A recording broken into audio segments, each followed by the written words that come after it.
Hello and welcome to Columbus Local Podcast. I'm Len D'Amico, and this is episode number 85. This evening, it's my great pleasure to have Devan Stokosa. That's right. Did I pronounce that correctly? You got it. Yeah, Stokosa. You'd be surprised how many people get it wrong, though. Well, try living with my last name. It's almost as, Yeah, it looks simple, right? mockable is yours. Yeah. And they do. Oh, for sure. I can only imagine what you get. So Devan is he fronts long play in Columbus, Ohio these days. I think he's dabbling in some other things here and there, but I think too that long play is in very high demand in Columbus, Ohio. I know. I've seen you guys a couple of times. I love the set list, the vocals, and of course, featuring Devan as the front person of this band. It's quite a show. yeah, I'm pretty proud of it, to be honest. It's 3 years now, and it was kind of the brainchild of me and the bass player Mike Clark, and we kind of put these guys together. Mainly from other projects. Honestly, all of us have known each other, or at least one or two of the other members, through various projects that we've worked on. And actually, Mike is a 30-year plus friend of Ben and Pat, the drummer and guitar player. They've known each other practically as long as I've been alive, as I always remind them, and they always love it when I remind them how old they are. But and then Steve, the keyboard player, I actually played with him in a Journey Bon Jovi tribute band about 10 years ago now, which is crazy to say, but some great connections there. So yeah, it's the most fun I'd say I've had in a band to date, which is refreshing to say the least. That is a magical time for you. Good for you. Thank you. Yeah, and definitely you can see that there's, a strong bond with everybody. Yeah, it's deep and it is real. And that's the big thing. That's hard to fake. And it's hard to find, obviously. I know from experience in other bands, it doesn't always quite gel, right?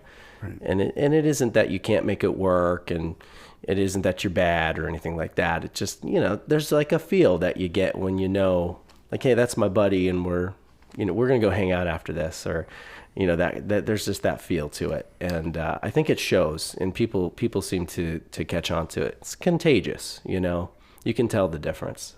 You can, and definitely a very genuine, bond that the band has and presents and performs with, and you guys are having a great time, and it's high quality delivery. It's very, very cool to watch. Yeah. Oh, thank you. Yeah. How do you feel? I mean, it's got to be a good feeling, to get to this point with a project, right? It's got to be something that obviously you've strived for or wanted to get to at some point, and it's the whole reason why a lot of us are out there doing their thing. But how are you feeling? I'm feeling great. I'm fulfilled, I think, is a great word, and that is something that I've always wanted in a band and never really felt like I had, and the only way that I could feel any better is just to continue to see it grow. And that seems to be all that we've been doing, is growing. And again, I would liken that to the fact that we are truly friends and enjoy each other's company so much and have that chemistry. And I don't really see this ending anytime soon. That doesn't cross my mind. It's always future thinking. What's next? What are we going to do next year? What's our goal? What do we want to aim for? And everybody seems to be on the same page where that's concerned too. Awesome. That's really big. I've also been in situations where it felt good to be with certain players, and then it's just, I want to go this direction, and it just doesn't work out, and you go your separate ways. So, well, how do you describe long play's genre and song selections? Well, we instead of really nailing it down with a genre, we really go for like an era of music, and then we cross some of those paths and maybe venture out of it a little here and there. But primarily it's a lot of 70s focus and what I'll call classic rock from 70s. So you're looking at all the Bostons and Journeys and Styx and those types of groups. But when it comes down to what we choose, it's kind of a mixture of what is popular and what everybody knew, but then also let's pull the songs that weren't necessarily the top chart hitting guys every single time, but they were big radio play songs back in the day. You know, you still heard them all the time, and I can't tell you how many times we hear it from people in the crowd afterwards that say, man, I remember growing up with that song. I mean, we wore out that vinyl, that record. We just love that you play those songs, because other places, other people, they're not doing that. You know, they're not playing those songs. And so, yeah, we try to grab some of that too. But, you know, you got to cater to the crowd. They want to hear some of those go-to songs. You know, we're going to play Don't Stop Believin'. We're going to do some of that too. Right. And just do it really well, you know? Oh, yeah. Yeah, top quality, no doubt about it. And the work ethic obviously seems to be pretty strong. How often do you guys rehearse? Honestly, once the summer hits, we barely rehearse because we don't have time. But before that, you know, I'll call them the off months, like the off season. So once we get into the end of September and now into October until probably, I don't know, March, we kind of hit it hard, and we'll get together a couple of times a month at least, just to work through some new material. And then if we get into a situation where we need more, we can definitely do that. I mean, we've gone, when we first did the Queen tribute, for instance, we basically got together every single week that we could, and there were only a couple of breaks. Pretty complex material to cover. Yeah. And you do it well. The band, right? And your vocals are, you know, incredible. And so the whole package, you know, is very capable, obviously, but it, you know, the complexity, I think, does lend to having to have that frequency. Oh, definitely. For anyone, let alone, you know, the guys that are so professional as long play to pull it off as well as you guys are doing it. Well, and I think that's the thing that I would remind everyone of. It comes down to how much time you're willing to put into it a lot of the time. And obviously, if you've got talent, that's great. But work ethic is what gets you over the hump, right? That's what's going to take you to the bigger and better stuff and get you where you want to go. And that's what we have to do and have done. And I will tell you, the motivation in this band is off the charts. To that end, everyone wants to do it right and do it the best that they can. And again, that comes with the camaraderie, you know. There's a buy-in from everybody. Like, I don't want to let my buddy down, so I'm going to keep myself accountable. I'm going to do my part, and we're going to nail it, you know. That's just how it goes. Yep, and that's good. And it's a fortunate situation when you reach that point, you know, where you guys, okay, now we're all the cylinders are firing, you know, in the same engine, and it's going to roll as long and hard as it will. You know, that's awesome to hear. Yep. Yeah, and it takes more than just the practice. It's the gelling of voices and finding out how to do that properly too. And so we actually chart out all of our vocals. That's so good. Mike and I actually make vocal references for everything that we do, so that everyone knows exactly what they're going to do, and they can go practice it ahead of time. But then also in between practices, you have the ability to just sit down with your own and really woodshed it if you need it, so that when it's time, you know what you're singing, and there's no doubt. Yeah, so it goes a long way. I would highly recommend that to anybody if they can do it. It's a best practice. Yeah. It's a best practice. I think some obviously do, but Oh, definitely. Yeah. you guys use that practice. That's awesome. Good tip. Yeah. Best thing I ever learned. Where did you learn that? Did you learn it through this? Well, no, actually, I've probably been doing this since I was in third grade. That was kind of the start of everything for me when it came to singing at a high level. And I know it's crazy to say you're a third grader. What do you mean? So, No, it's not crazy at all. to me, when I think about it, it's still nuts to think that I've been doing it for that long. Since you were 3, you remember when you were 3. Other people have said the same thing, that I don't think they're always crazy for that. Yeah, it's a moment. Yeah, you kind of realize and go, oh, okay, wow. I want to do this. There's something magic here. Yeah. Well, and I had a lot of help, but it actually all started with my music teacher in third grade. Her name was Mrs. Griffin. Shout out. I don't know if you're out there. She's still in the area, so maybe she'll hear it. We'll try to get it to her. Yeah, right.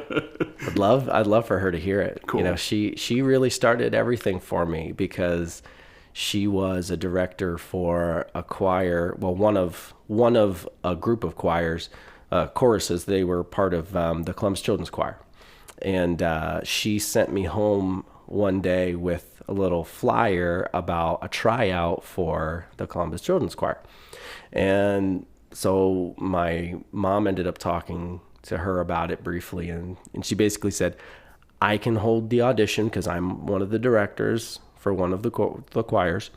So we'll do it here at the school.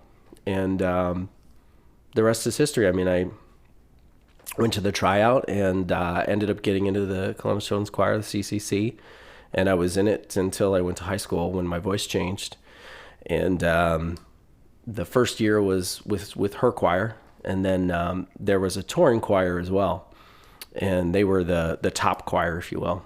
And I ended up in that touring choir shortly after that. The following year, I tried out for it, and I made it into the touring choir. I was in the touring choir for 5 years, and we were supposed to go to England for a tour. It was actually right before 9/11. So it ended up being canceled, and we went out west for a couple of weeks for a tour, went through the Grand Tetons, and I ended up in Breckenridge, Colorado, and a few other really cool places out west. And we performed in the Grand Teton Music Festival, and there was a great venue in Breckenridge that we played as well. That was part of the tour, and it was all thanks to our director, who was actually Dr. Sandra Mathias, who was the president of the Conservatory of Music at Capital University. And she's now retired from there. But she was responsible for basically everything that we got to do because of having that connection to the college. And I spent a lot of time in the Conservatory of Music at Capital University thanks to that, actually. That's so awesome, man. That's so awesome. Yeah, I got a lot of opportunities came from that. So I got to sing with a French choir, all-girl French choir. I was the only boy, mind you, in the entire thing. Yeah, it was part of an exchange program, and I was a soprano when I was a kid. Man. So I was singing with all the girls. Were you recorded then? I think it was, actually. Don't ask me where that recording is, but it's somewhere.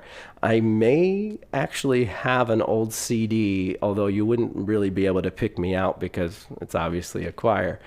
But yeah, I was a soprano at the time. Yeah, we recorded, we did an album of classical music called Voices Over the City, as I recall, or something to that effect.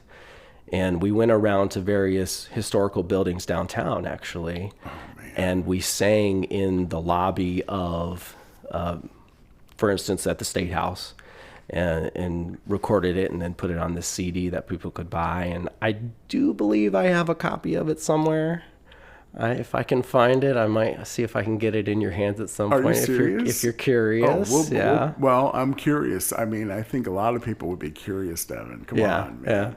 yeah. It's kind of neat, you Yes, know. it is neat. So, yeah, that was That'd be cool. That was fun. So, yeah, 5 years of that, you know, I got to really experience what it was like to do it at a higher level, if you will, even as a kid. And you know, we were also affiliated with the Columbus Symphony Orchestra, so we did the holiday pops at the Ohio Theater every year.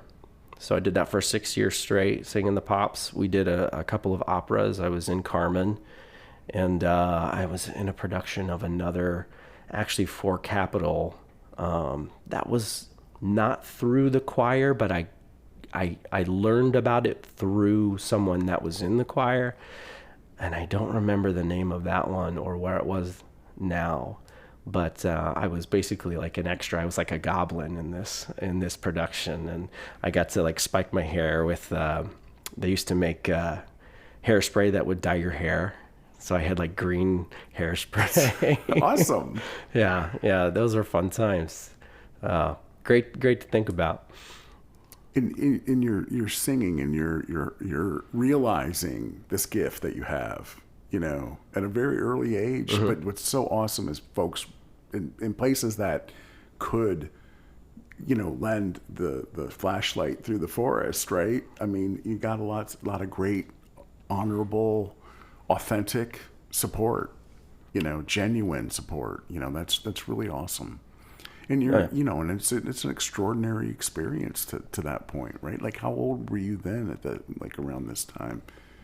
Well, Into if we're talking about it, third grade until high school, then you know I was 9 years old, I believe, 8 or 9 when I started, and until I was amazing, 14, man. 15. Yeah, It's amazing. yeah, those are some serious years to get to do something like that. You know, when you're really you're kind of figuring out who you are, and obviously you really do that in high school, but through those years, it really shaped me, I think, and turned me into what I am. But I mean, I was classically trained from third grade until I went to high school as a singer, and I think I would highly recommend to anybody that has children that seem like they have an interest in music to do something like that for them. Find a way to get them involved in an organization like the Columbus Children's Choir. Heck, look up the Columbus Children's Choir and see. It is definitely worth it if they seem like they're interested in it. We'll put a link in your episode that goes out there Yeah. to that if you want, whatever else that you want to do. Absolutely, yeah. I mean, I will tell you that is without a doubt probably the biggest reason I am the vocalist that I am today. All of that training is really what made me what I am. I mean, did they teach me how to be a rock and roll singer? No. But they did teach me really solid mechanics and fundamentals on how to sing, and that doesn't change no matter your style. You need those solid fundamentals, just like any instrument. You know, I actually had a conversation with Mike, my bass player, the other day about that, and I said, I think some people forget it is an instrument like any other, and you wouldn't expect a guitar player to just show up and figure out how to play that complicated guitar part without some serious practice and learning some fundamentals, right? He's probably got thousands of hours under his hands. It's the same with voice. You have to have those hours of work and practice and learning those fundamentals, and you're never too old to do care, it. right? How do you care for your voice? Well, another thing I learned from the choir was basically how to eat, and that sounds silly, but basically foods to avoid, things that are bad for your voice, like dairy. You shouldn't really have dairy before you sing. It doesn't mean you can't ever eat it, but if you're about to go out for a performance, it will cause you some issues. You know, you might have some buildup in your throat, and you won't be able to sing quite so well. And you know, avoid fried foods, those kinds of things. You know, good health tips all around, I guess, right? You know, avoid those things anyways. But Beyond that, I have a warm up routine. I always do before a show. I try and use my voice every day that I can. I probably should do it more. I think that's true of anybody. But I have a routine and I follow it. I'm very meticulous about that. And I also I drink tea, particularly throat coat, which is a go-to for a lot of singers that I know. It's great. It's a great one. Echinacea. I drink that stuff. I love you? it. Oh, yeah. It's good. Yeah, you can't go wrong. No. Yeah, that slippery elm, I think, is what is in there that really kind of loosens and helps. Make everything right. Yep, love it. So that's about it, though. I don't think there's no like magic formula to it, honestly. Drink lots of water and take care of yourself. Generally, keep your health, as much as you can, and don't forget warm-ups. They're important. They're very important. And these are things that you've learned from the very young age that you described, right, all the way up until today. Oh yeah. And honed in on that care and feeding. Yeah, I mean, my warm-up routine honestly is mostly stemmed from what I used to do in the choir. Even that, it hasn't. I mean, it's evolved over the years. Don't get me wrong. I've learned some new kind of warm-ups to do as well, but your simple do re mi, solfege scales, just going up and down a half, increasing it a half step and as far as you can go, as high as you can go, and then coming back down and doing it again. And it's pretty much the same as it was back then. It's almost muscle memory for me now, which is, it's like the use it or lose it kind of mindset. So I've always kept that with singing, just like anything else. You just got to keep doing it, man. Don't change it. If it's working, keep doing it. Man. Well, you had mentioned that when you were younger, you were singing soprano. Where are you today? Your range is amazing. Extraordinary. I've been told I've been told I could still be an alto. It's about there, I guess. Yeah, somewhere in that range. I wouldn't ever claim anything more than that. Not now. Somebody asked me how many octaves my range was at a show. And I said, probably like 3 solid octaves. She's like, no, it's definitely 4, right? I was like, oh, sure, let's go with 4. So you know what? Let's call it 4. Let's say 4 octaves. Let's call it my range. I think it's probably close to that. But it's been years since I've ever even tried to say, okay, this is definitely what my range is. Funny story on that one too. Me and my bass player in my first original band, Adam Foray, actually, he owns Delaware Music Academy. He was my bass player, and we were in the academy, the music academy, and he's sitting at a piano. He said, "Hey, let's just do some scales. I want to find out what your range is." And we went through it and went up, a half step until I, kind of reached the top of my range. And at the end of it, he just looked at me and he's like, "Man, I hate you so much." Wow.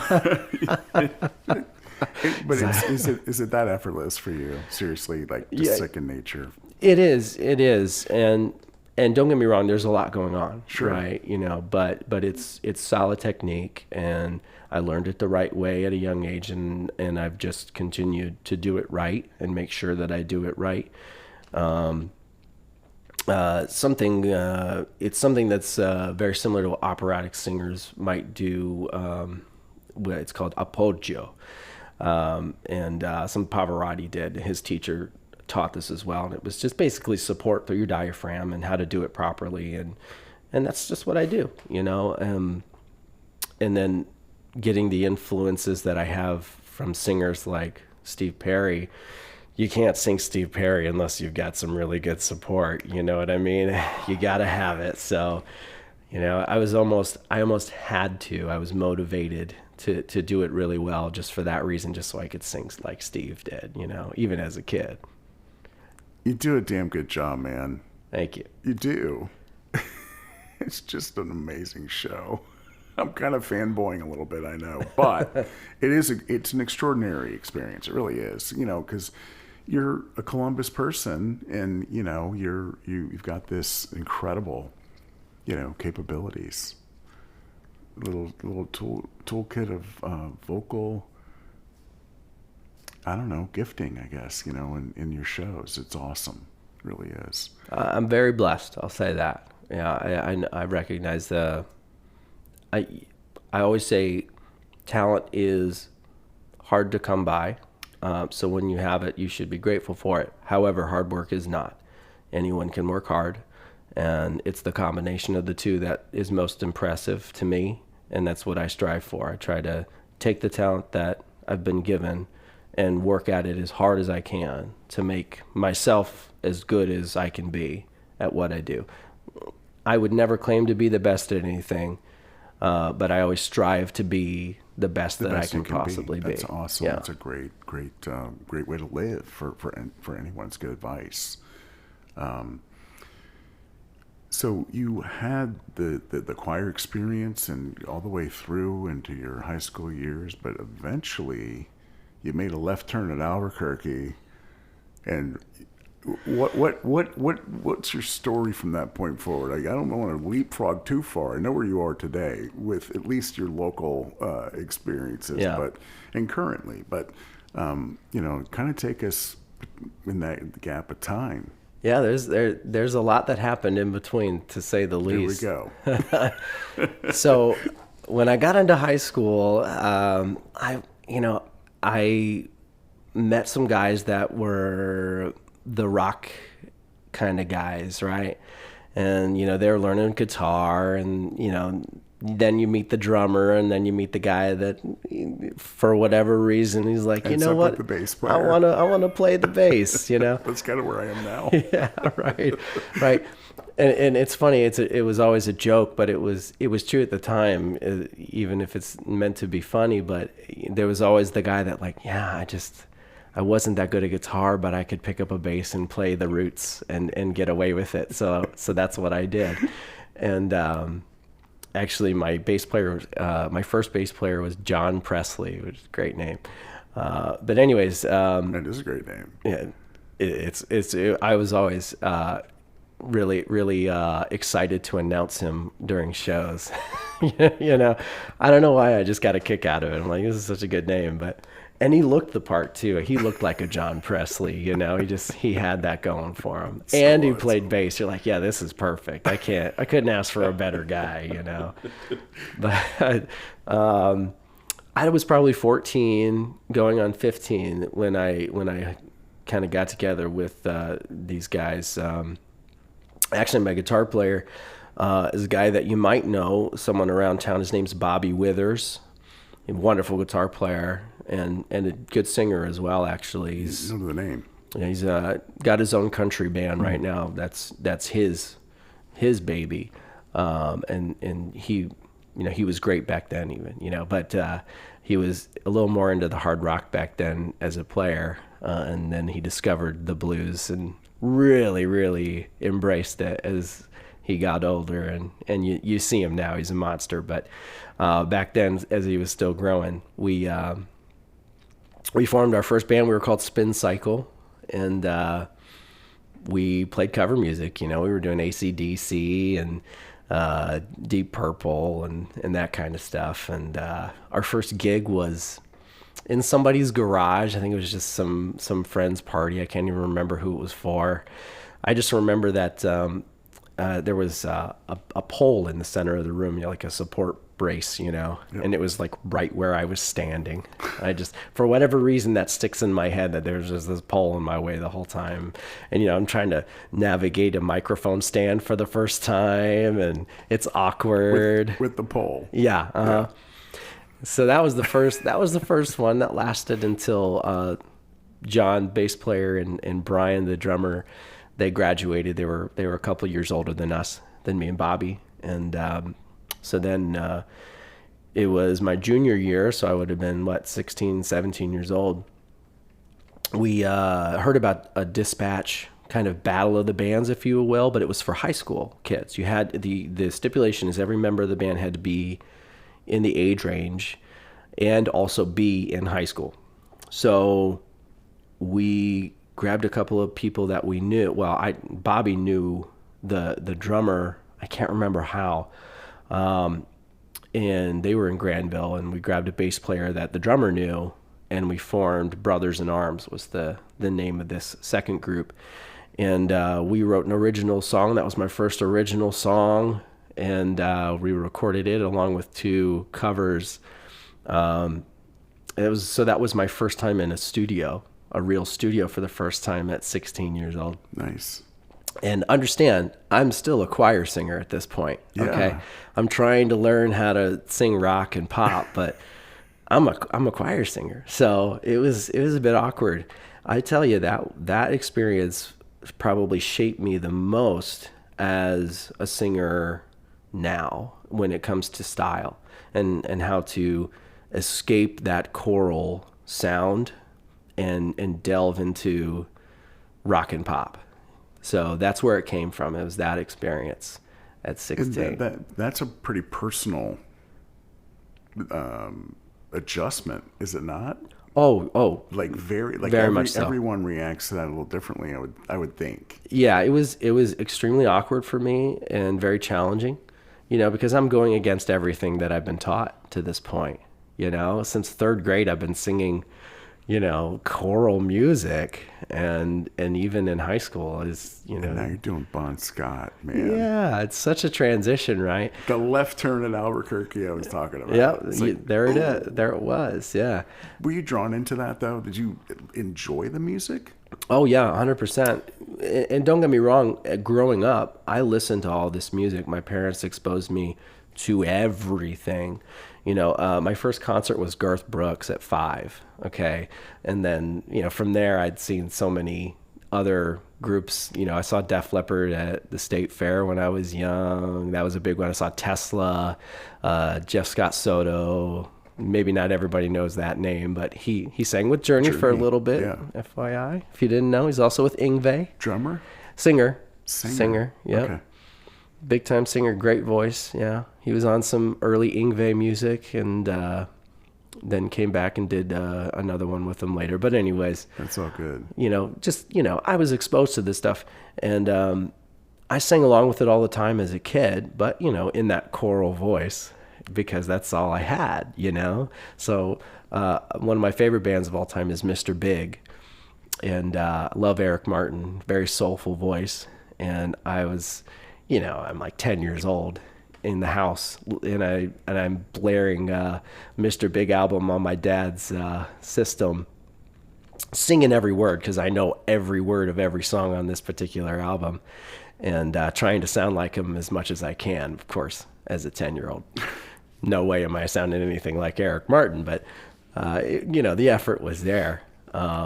So it was just kind of, it was the epiphanous moment where I put it together how to actually sound like Eric Martin, if that makes sense. It's like all this time I wanted it, but I didn't know how to do it. Wow. Yeah. Yeah. And it took a producer in a studio at 16 years old to kind of coach me through it to figure out how to unlock that in my voice, or like how to change my approach to be able to still sing properly, but then not sound like I'm, in a choir. A tenor in a choir. Yeah. Wow. Yeah. Pretty wild. Pretty cool. Oh man, yeah. And the most rock and roll part of that story is after we were done in this session, we left to go get food, and I didn't have any money. So who took care of you? Bobby's dad ended up buying me dinner. And of course I got the lecture too, like, you got to make sure you have money, you got to eat. From the dad or from Bobby? From his dad. Yeah, from his dad. Did get it from Yeah. Bobby was cool. He was almost embarrassed. He's like, "Dad, come on, you take it easy on him." But yeah, that was that was probably one of the moments I'm most grateful for as far as what my career as a musician has become, as a vocalist has become. If without that, I wouldn't be I wouldn't be the rock pop vocalist that I am, you know, or at least I don't know how much longer it would have taken for me to get there because I had no idea how to sing like that. Yeah. You know, I didn't have that ability unlocked, if you will. It just wasn't there. So, Gotcha. yeah, I loved it. It was fun. I was addicted to the studio after that. So I wanted to go back as soon as I could. And it actually took a few years before I did get to go back. So, but I did end up back. We made it. I had to leave high school and graduate. And when I was 20, another guitar player friend of mine from school got a hold of me and said, "Hey, let's put something together." And that's when I met Adam Foray from Delaware Music Academy and our drummer Neil, and we formed Full Tilt, which is my first full original band, I'll say. Even though I wrote my first song with Brothers in Arms, that was really just for the dispatch thing, for that competition. We ended up writing 2 albums together and recording them at Fish Tank Audio with Jack Campitelli. Rest in peace, Jack. But man, that's a cool story, man. Yeah, it came full circle at that point. You know, it's like if I hadn't had that moment where I kind of unlocked my voice, if you will, I don't know that the rest ever would have happened, especially not when it did with the timing, Right. you know? Right. Because I wasn't there. But yeah, Full Tilt was fun. And is that music accessible? Is it still around out there? It is, although it's not the easiest thing to find because of where it is. Well, it's not even that. It's on Spotify. So you could go search for it right now on Spotify and you could find it. No problem. But there's another Full Tilt out there. And for whatever reason, it's been lumped in with all of their records.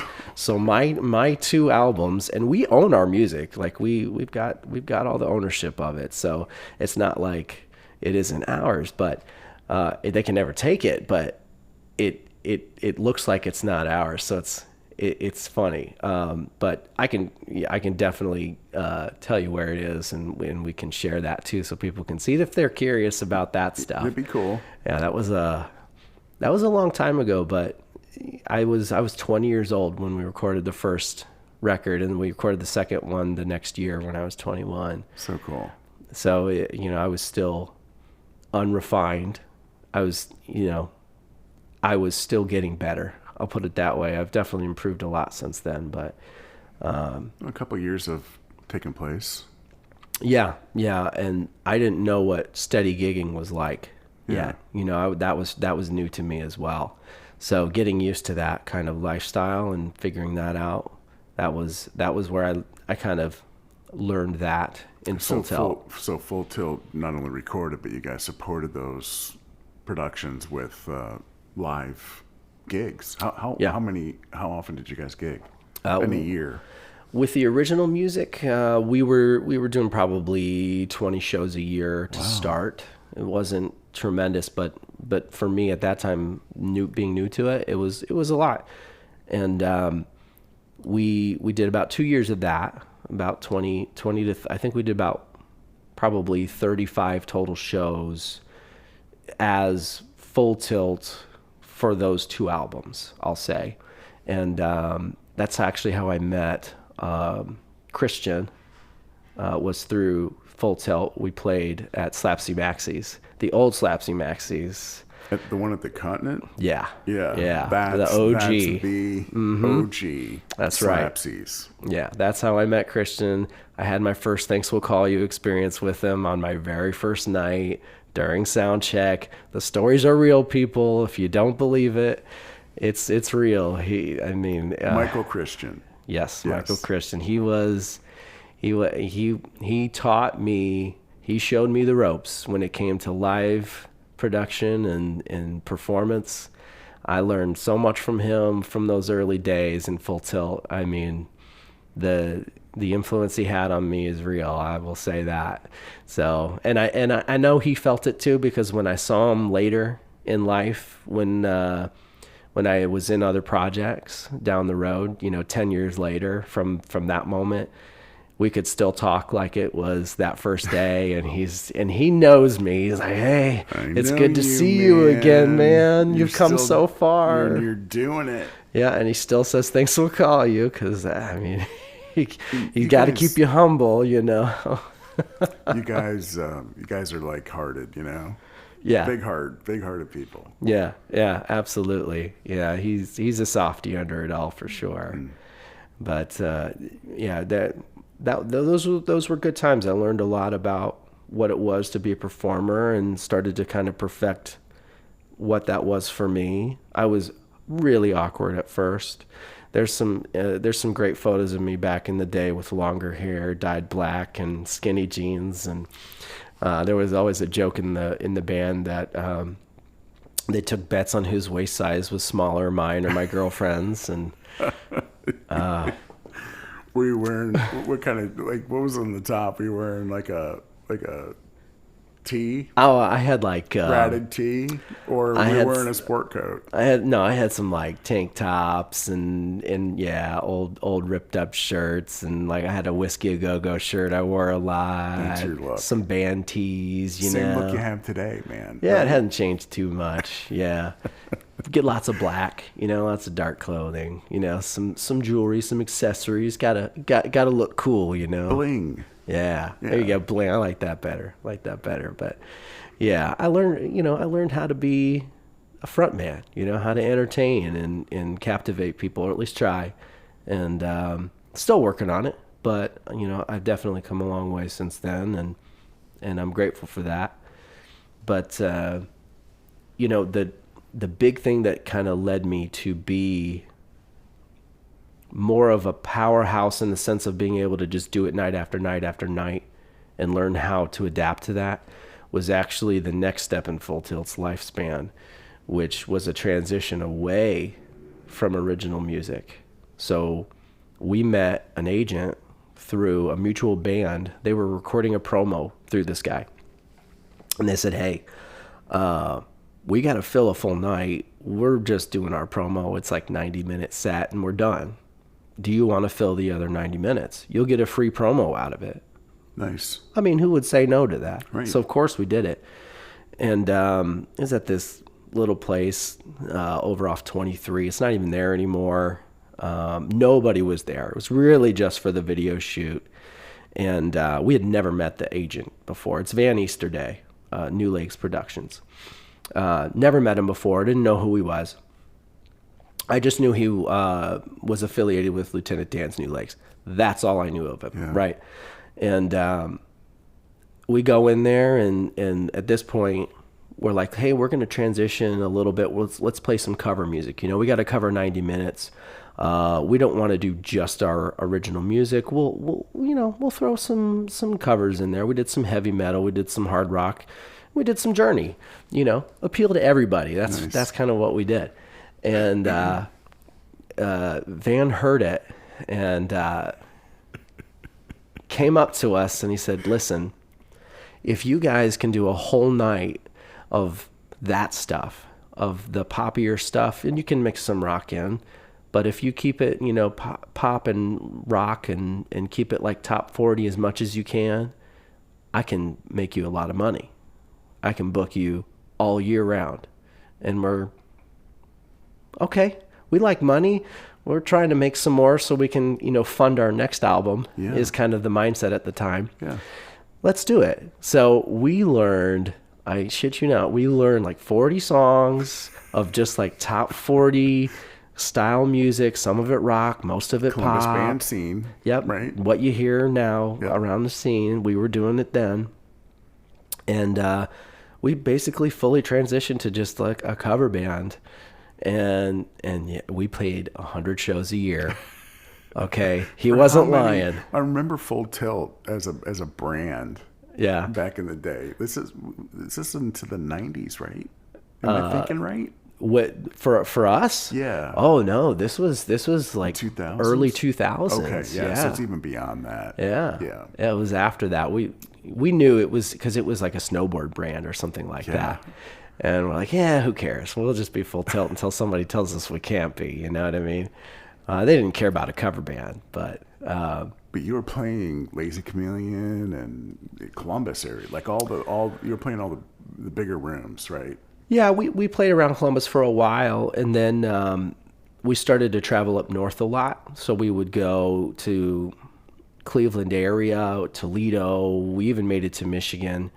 And then ultimately, in order to sustain 100 shows in a year, we were venturing off to Wisconsin and Indiana, and we were in Pennsylvania. We went to Kentucky. So we were, a regional act practically at that point. And I basically was traveling more than I was at home. And I worked a part-time job at a packing, it was like a UPS store. It was called Pack Mail. I worked there part-time, like Monday, Tuesday, Wednesday. So my weekends were always open. If you had a gig for us, I was there, and we practiced every week because we rotated songs every single week. Wow. I can't make that up. We would say, hey, let's learn 2 new songs, 3 new songs. You're just hammering them. Every week, yep. We'd rotate new stuff in and just keep going and going and going, so it was always fresh.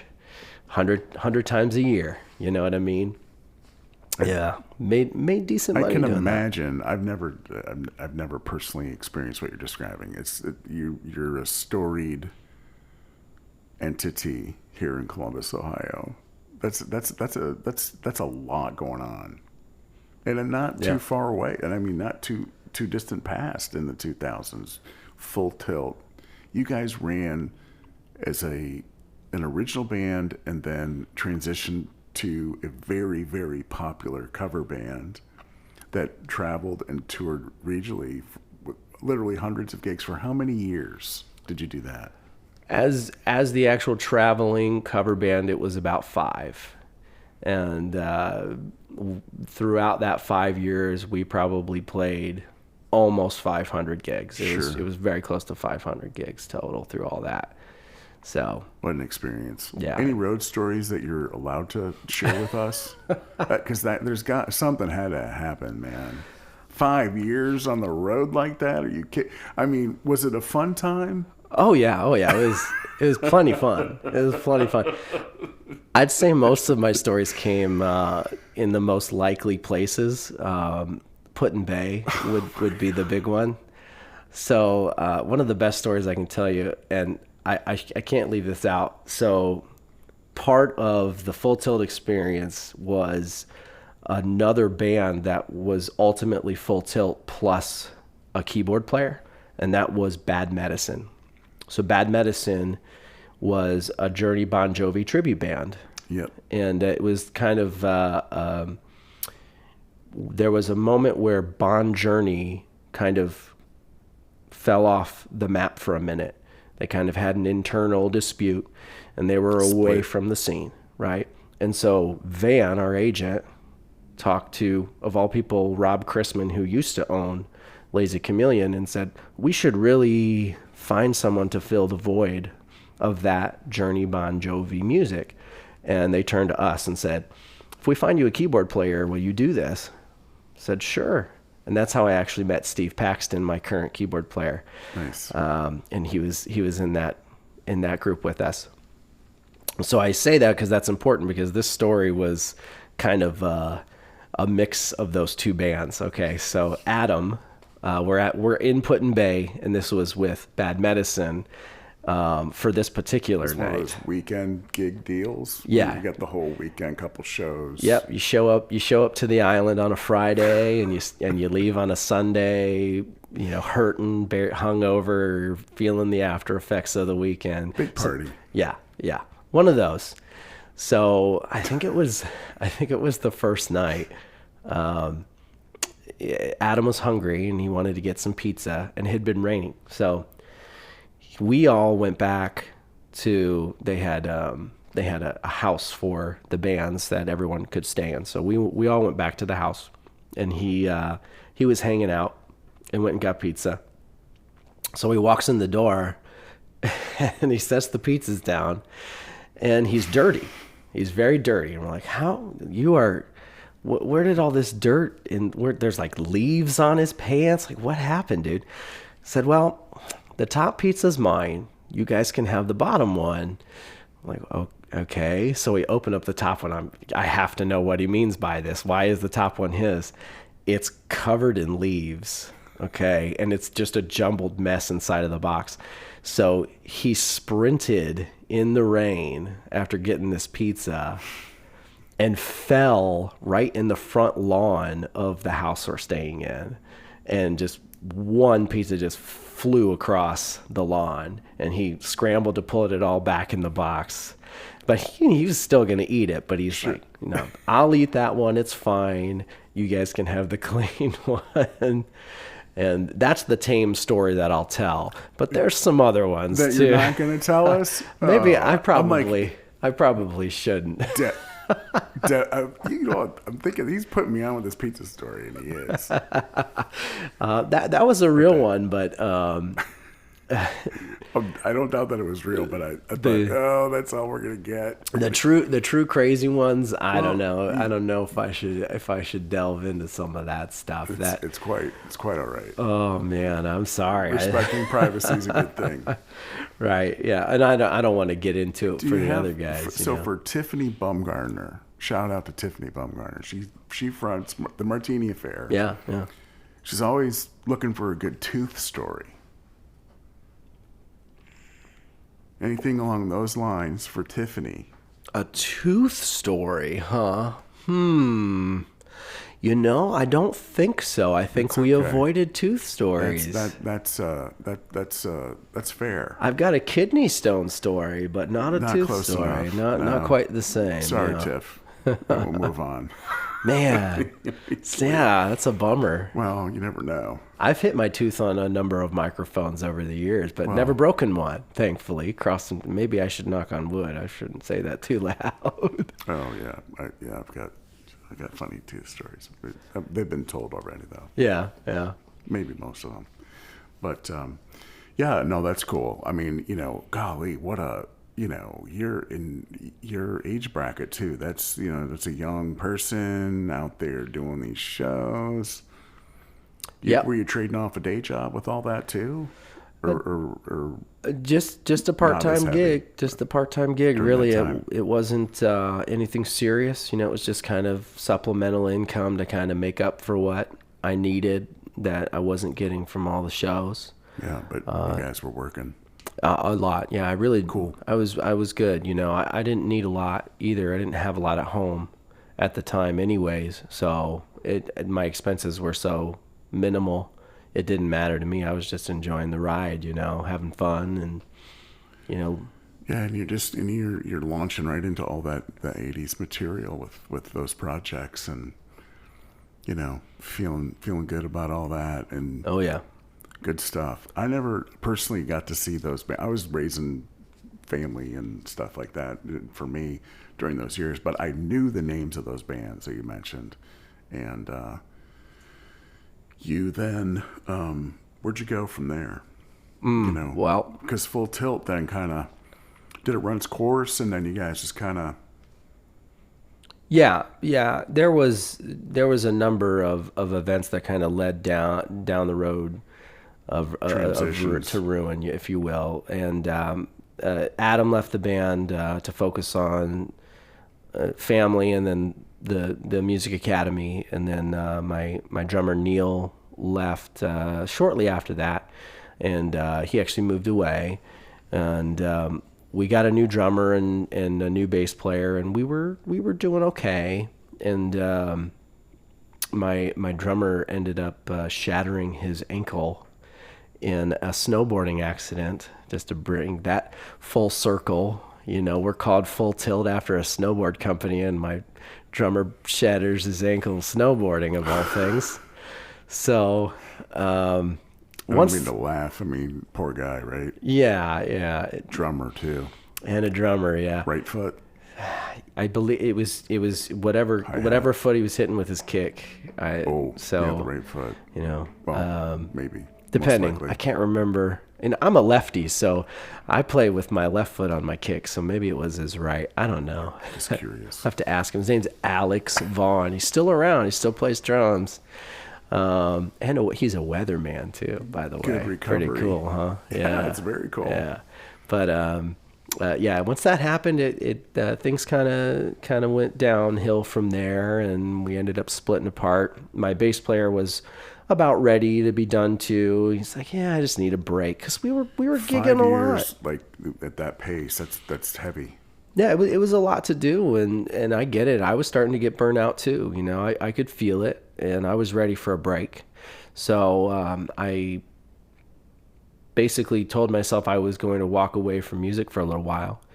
And of course, yeah, we're all musicians. We can't help ourselves. We'll always end up back on a stage eventually. But it didn't take long initially. I was asked about an original project just to work on a few songs, and recorded those songs with some cool guys.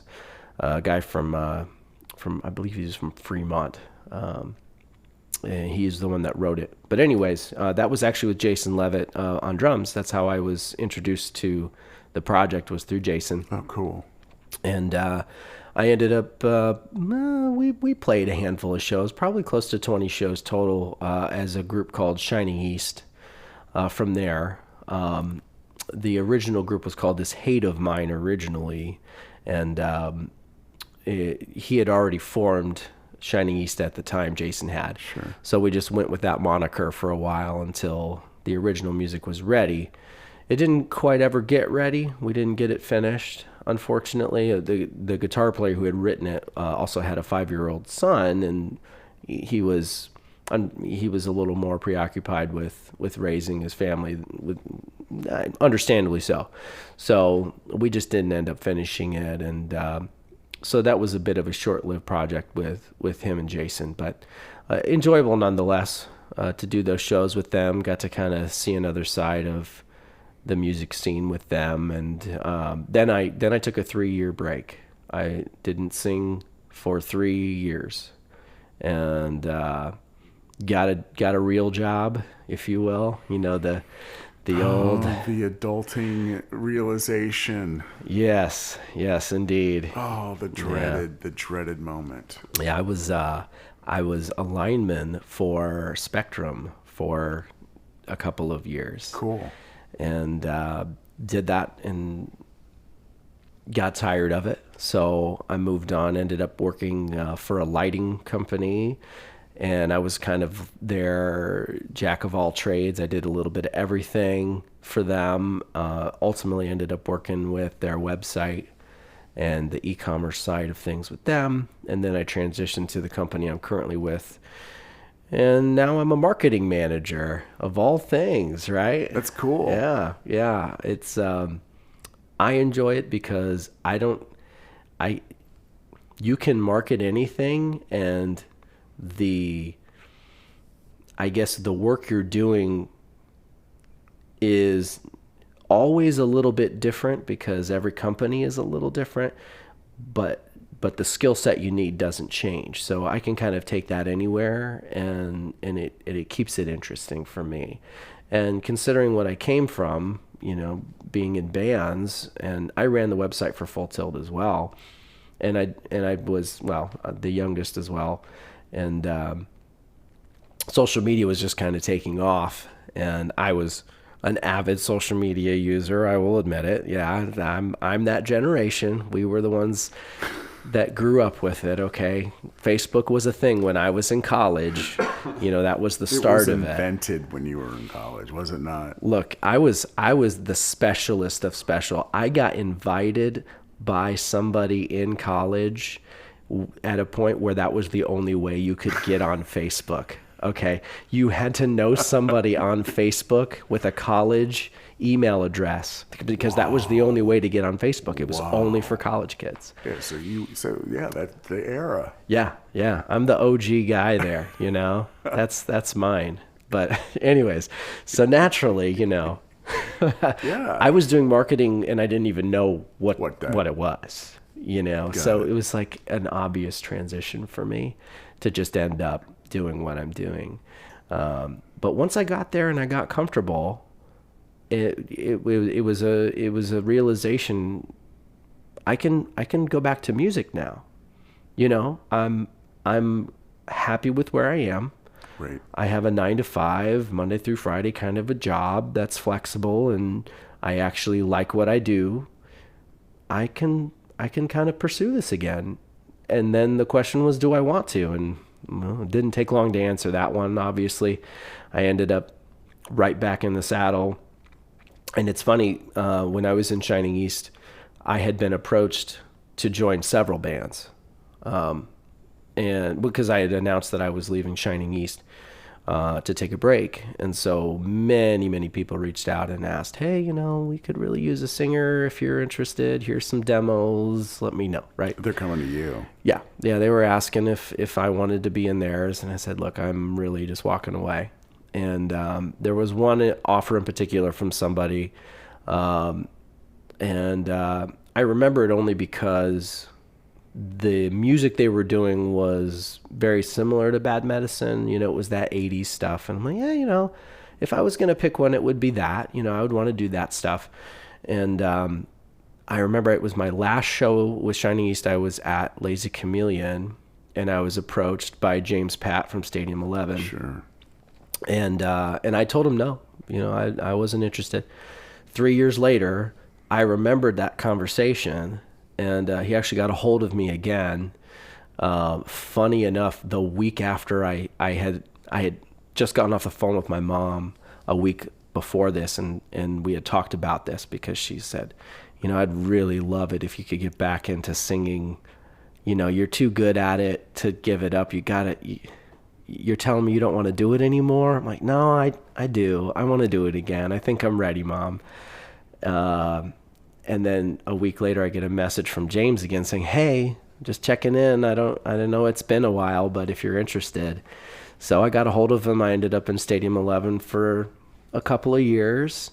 And that's kind of what led down the path to forming Long Play from there. I left Stadium 11 and I had met Mike. Was that after COVID or before COVID? I left after. I joined Stadium 11 before COVID. Yeah, so there was that period, I remember. Yeah. So we had obviously won the QFM 96 house band competition, and then that was right before the shutdown happened. And so obviously, things didn't quite pan out for us in that regard. But we still made the most of it. We still got to do some events with them. And I can say we were the only house band to get to do it for more than 1 year. Because they ultimately just gave us the second year. Yeah, I remember that. Yeah, because of COVID and you couldn't do anything. But anyways, yeah, I was in the group for a couple of years. That's how actually I met Mike Clark, my current bass player. He had joined Stadium 11. Our bass player left right around COVID. He had left, and so we found Mike, and that's probably the best thing that could have happened at that moment for me, meeting him. Mike and I befriended each other almost immediately from the first time he came in for the, I'll call it the tryout. We knew we were going to ask him to be in the band, but he and I just clicked. It was an immediate connection. Music, boom. Yeah. Oh man, it was That's like, fun. oh my That's gosh. fun when that happens. Yeah. Yeah. It was like one of those, did we just become best friend moments, You're related. Yeah. Yeah, it might as well be. It's like, oh, jeez. Is this Step Brothers? What's happening here? I It's don't know. cool, though. Yeah. It's a good feeling, right? Yeah, and I mean, I don't It know. is. I don't know that is. I've had that with anybody before like that. I've It's had rare. a couple of those musically. I Yeah. have. Yeah. They're fun when you find someone like that. It's this is. I didn't know that it could be that easy. And people hit me that way, like on the receiving end. I see you sing, you hit me that way. There's a lot of guitar players that hit me that way. There's a lot of vocalists, local vocalists that hit me hard. Yeah. It's I think when you're able to do that with Mike, you just know, because he's responding and you guys are able to create together, and that's where the magic happens. And you guys, so you guys, I don't want to put words in your mouth, but you guys kind of, had that bond, and eventually then transition to the thoughts of, I think what sounds like your next step, right? Yeah. Together. Absolutely. Yeah. Where'd that lead you? So Long Play was basically created through that friendship, through that connection. Yeah. We, once I had decided to leave Stadium 11, Mike basically approached me and he said, listen, I'm going where you go, and I want to be a part of it, no matter what it is. What's your next step? And I said, well, I don't really know. Let's talk about it. And we threw ideas around. And when I say we spent countless hours just talking to each other about ideas and throwing them against the wall, I mean countless hours of back and forth, just thinking about what this could look like and what it could be. Yep. And once we kind of got rolling on it, it just formed itself, which is, that's how the best things happen, right? Any good songwriter will tell you, how'd you write your best hit? I woke up one day, or I had this moment, I had this inkling, and I just went, and 5 minutes later, masterpiece. You know what I mean? Or at least that was the beginning of it, and it shaped from there. The best way to predict the future is to create it. And that's what you guys did. Love that. Yes, 100%. Abraham Lincoln. Is a great quote. Is a great quote. That's exactly what we did, and we were fortunate enough to find the players we did because of the relationships that we had formed over the years, Great guys. And really great musicians. They're all phenomenal. There's no weak link in this band that you could find. Everyone is so strong. Everyone has unique skill sets that are just top notch to themselves. And I think that speaks volumes, but more than anything, like I've said, the chemistry is what really makes it work, because you can have all the talent in the world. Look at any football team. The most talented guys don't always end up being the best team, right? For us, we just found the right mix of really talented guys that do happen to make a really good team. And it wasn't surprising to any of us, to be honest, because of the connections that we've had. And the core of Long Play is really a band called the Hobgoblins, which was Mike, Pat, and Ben, and then a rotating second guitar player. At one point, it was Matt Venus, who was the second guitar player in that band. So he was very familiar with that group, had played with them, and has known Mike for multiple decades at this point as well, through other projects. Age at 99 is one, and maybe some crossover material too, right? Oh, with, yeah. With all those projects, that most definitely, yeah. It's very helpful. Yeah. And, Matt's background coming from these guys live. Giant. He was giant. Oh, good Lord. Giant talent. Love Matt. He's just so well-rounded as a player. He knows so much, and he takes to the guitar like no one else. He's phenomenal. So, inserting him into the mix was easy. Yeah, it just you was. had to kind of woo him on his timetable. Actually, yeah. And that's how it works. Actually, yeah. It's funny you say that. Yeah, we absolutely did. Well, I watched it happen. I'm like, okay, he's going. He's going. He's coming. He's going. Yeah, it was. He's in. It was so funny. So it all what kind of like broke the camel's back to that end was the Queen show, not this past year, but the year before that. And we originally didn't have Matt on the show, and our guitar player Nathan at the time, he wasn't sure he was going to be able to do the show, and so he said, well, if it's a question mark, then we're just going to have to find a substitute so that we can guarantee we get it done. We can't, that's too much of a risk to take. Right. And we had another guy lined up to do it who was the guitar player in Hobgoblins at the time, Dave Gallagher. And he just didn't have the time to really put into the show. And so we're kind of at a loss here, thinking, oh my gosh, what do we do? We already asked Matt first, and he had already told us no. So we're like, I call Mike and I say, Mike, how do we sweet talk him into this? Like, what do we do? I gotta get him on the show. I don't know anyone else that can handle this. He's the guy. We got to get him, And we had a couple more conversations with him, and eventually we guilted him.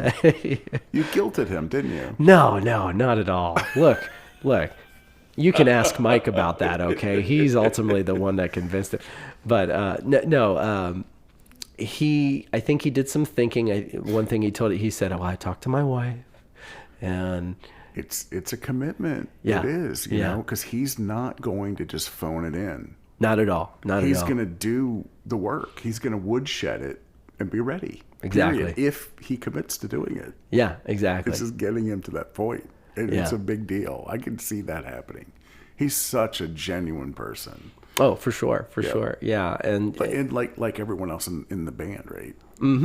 That level of commitment and level of excellence. Yeah, and that's why it was a no-brainer to add him anyways, because that's what you need. When you're going after this caliber of music, you need somebody that really is motivated for those kinds of undertakings. It's not for the faint of heart. It's not for everybody. And he was the right guy. I knew it. And that's why I'm like, we got to push him. We got to get him to do it. So he's in. It was such a relief, to get him on it. After that show, I knew. You give him a lot of credit, though. He really did the due diligence, right? Oh, yeah. To get to the point where he could actually make the right decision for himself and his family, and for the band. Uh-huh. Yeah. 100%. That's good leadership. Yeah, and he brings a new feel to the group because he is uniquely himself. And there's just a presence to the guitar, right? Yeah. He just brings that. And it's such a good compliment because he's this technician, right? And look, we all know he's 7 feet tall. And you notice that first. Like, not only is he a commanding force, but he looks it, right? He's a giant. So you've got this commanding force, this presence physically and audibly there. And then to my left is Pat, who is this finesse guy. He's got so much personality. He puts so much feel into how he plays. You just connect with it. It's so good. It's such a great contrast to get the guy over here that's, look at what I'm doing and how perfect and technical it is. And he's over here like, look at what I'm doing and how it flows. And there's a feel. And it's like, he plays off of that. Matt plays off of Pat. And it's just this blend of technical expertise and feel and just energy from Pat, Dynamics. I love that. Dynamics. I love that about them. Yeah. Yeah. And I think they feel that too. It took them a little bit to get used to it, feeling each other out and getting comfortable with that kind of a dynamic, because it is a very different kind of approach to playing guitar, right? One guy is note for note, I'm going to nail this, and I know every little thing, every little detail. And the other guy's like, look, this thing's in E minor. Let's roll. Look, I'm going to play that guy. I'm going to play the coolest solo you've never heard, right? And but listen, Pat nails those parts when they need to be nailed, just like everybody else does. Yeah. But when you need that feel guy, when you want that feel guy, he's there. He is there, and he plays that part so well. And then yet on top of it, he's got a killer voice too. And it's just, I mean, that's a 1-2 punch, man. You can't beat that. It's next level. So I can't say enough about those two. Where did the name Long Play come from? You know, I was trying to research some interesting names, and not in the normal sense where, you know, let's go to like throw a couple words into a randomizer and see what it pops out kind of a thing. It was just more like, let me delve into the 70s a little bit. Just do some like history, some background searches on Google and look up stuff, right? And the first thing that came to my mind was, well, why don't VHS. Was that what? Sorry. Close.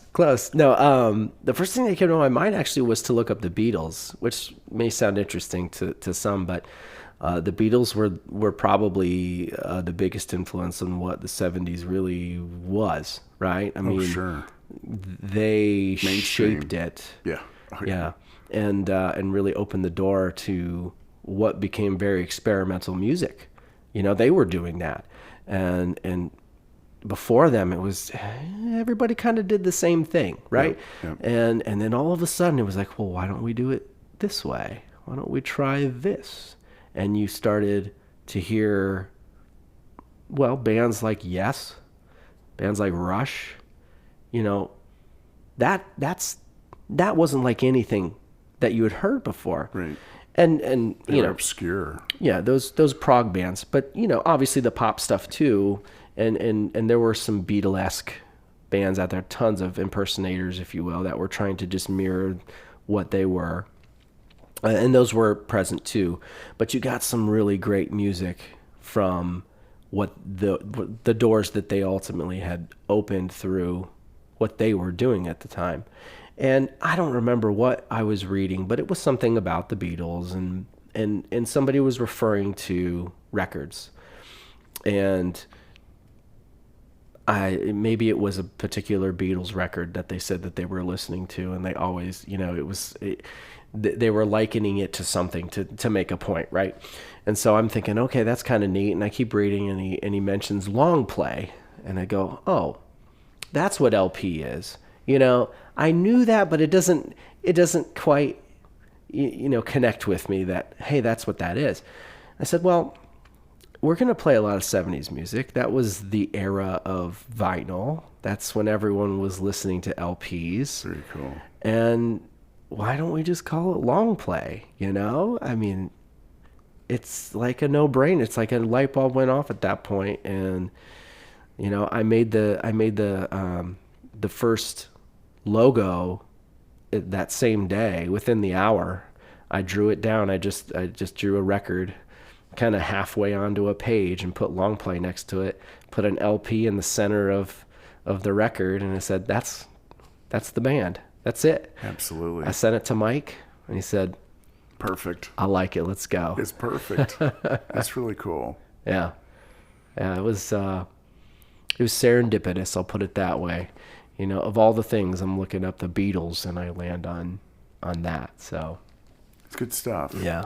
Well, you know, and you were talking about some of the players. You know, part of the Hobgoblins was your drummer, Ben Neal, right? Yes. And so, you know, solid guy behind the kit too. I mean, I know he doesn't sing, but I know he barks at you guys throughout the show because he just keeps rolling with a lot of activities. But you know, your band has, correct me if I'm wrong, you have a 5-part vocal harmony capability with a lot of your songs. We do, yeah. Matt doesn't have to sing often. Most of the time we get away with 4, but if we need it, he's there. He's there. We have a 5th voice, and he's more than capable of handling that, along with the rest of us. You know, he's done that plenty in other projects too.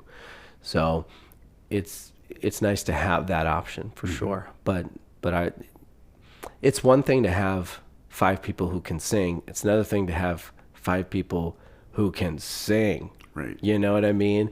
And to harmonize together too. And man, it's a great show, man. It really is. If you don't know Steve Paxton as a keyboard player, you should. He's phenomenal. He's one of the best, if not the best, keyboard players in town.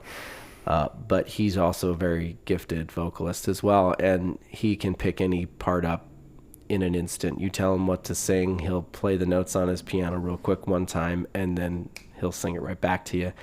He's ready to go, you know? Man. It's unbelievable. I can throw anything at him and say, hey, can you sing this? And he goes, yeah, it's in my range. I can do it.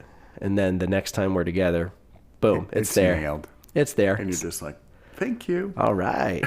I love it. I try not to abuse that, but you know, it's there. It's nice to know. Devan, I can't thank you enough for like sharing as much as you did. Some of the insights, some of the advice that I think you've given too. But you know, you kind of like showed up, you know, singing some of these rock songs, and you know, and this is sort of like a perception to some degree. I think a lot of folks knew of you and were paying attention. But it's just an extraordinary experience that you've had to date. And it's going to be awesome to see, you know, long play progress and take things as far as you're able to there, you know, and into the future. You know, for goodness sake, it's awesome that you're blessing us with doing what you love and what you're gifted to do. And the shows are really, really, really awesome. And I think everybody's got to go see Devan and long play right now with the show that they've got, and they're playing in all the larger scale rooms. I think, you know, so some good events. You're booking into 2025 right now, probably. Yeah. So you've got I'm sure just how often are you guys realistically gonna have? How many shows you planning for 2025? Well, we did 30 this year, and I hope to do at least 30 next year, and we might end up with more depending, but you can count on somewhere around that range at 30 or so. Yeah, and that's so you'll be hitting some of the favored venues that have a lot of the local bands, and you've got some events too, I think, right? Yeah, we'll be back at Lazy Chameleon next year. Actually, we're there again this year, still in November, but we'll be back at Lazy. Likely we'll be back at Leon's, the Port over in Buckeye Lake. We'll be back there. We've got Hillgarten and Hilliard that's already booked too, and a couple of other cool events we're going to be doing, like the Alum Creek Marina. For those of you who know about it, it's pretty neat. We get to do it this coming year, so I'm excited for that. That'll be a new one for us. How big of a crowd? Have you been to one of those? I haven't made it to one. No, every time they have one, I have a gig. So, look, summer's a busy time for all of us. A lot of people frequent that park too. So yeah. I'm sure it's a really great time. Yeah, I've heard really good things, and so I'm excited about it. I know a lot of people that I know in other bands who have done it say, yeah, it's a blast. So, yeah, I'm looking forward to it. But we'll have some big things on the horizon that I'll be able to announce later. But I don't like to call things out until I know they're happening. So smart man. But know that the Queen tribute will be back. Oh, good. And it might be back more than once. Love that show. Was that. I mean, is that kind of a highlight?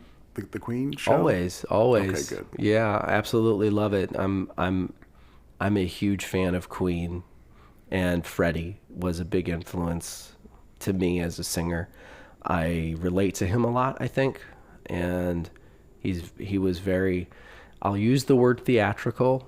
I mean that in the most positive way that I can. He was a very dramatic, theatrical performer. He put everything into what he did, and I feel that I do the same. And it resonates with me. You know, I feel it. I feel it when I perform his music. Good. Yeah. Yeah, and that definitely shows. You know, your audience feels that performance, especially with the Queen material. Yeah. Freddie's. You know, you're covering that material. That's a bold move in itself, and covering those vocals, and you do it so well, Devan. I mean, it's just like an amazing show. You know, it's great, and I think, you know, you've had popularity with that show too. That I'm glad to hear you'll have more. Yeah. 3 years running. We're going on 4 of doing it. So I think you're right. I think people, they're enjoying it. And we try to change it up every year a little bit more. We'll see what we do with it this year. Haven't quite decided yet. That's all right. Gotta keep it. You'll keep it on the DL. Yeah. But there'll be more news later. Yeah, when you need to know, you'll know. Nice. All right. Well, this is episode number 85 of Columbus Local Podcast. I don't want to cut you. I mean, is there anything else you want to try to throw out there? Man, I could talk your ear off as long as you want, Len. So, no, this was great. You might have the record. Really? Yeah, we'll see. Right. We'll see when we wrap. We're just about there. Well, it was a great time. I'll say that much. And anyone that wants to check us out, longplayband.com is a place to go. Get on Facebook. You can find us Long Play Ohio on there, and go see those shows. Go see as many as you can, because it really truly is a unique experience.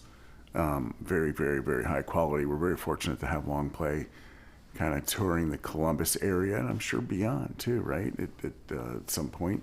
I hope so. And I think that we're fortunate to have yourself and all the players that are in Long Play that are working as hard as they do, and you do work hard, and it's good to see that hard work does pay. Gigs. Sure does. We're grateful for that. Yeah, definitely. Excellent. Episode 85, Devan Stokosa. You got it. Thank you so much. Thanks, Len. Appreciate you. Thank you all for listening. Bye-bye.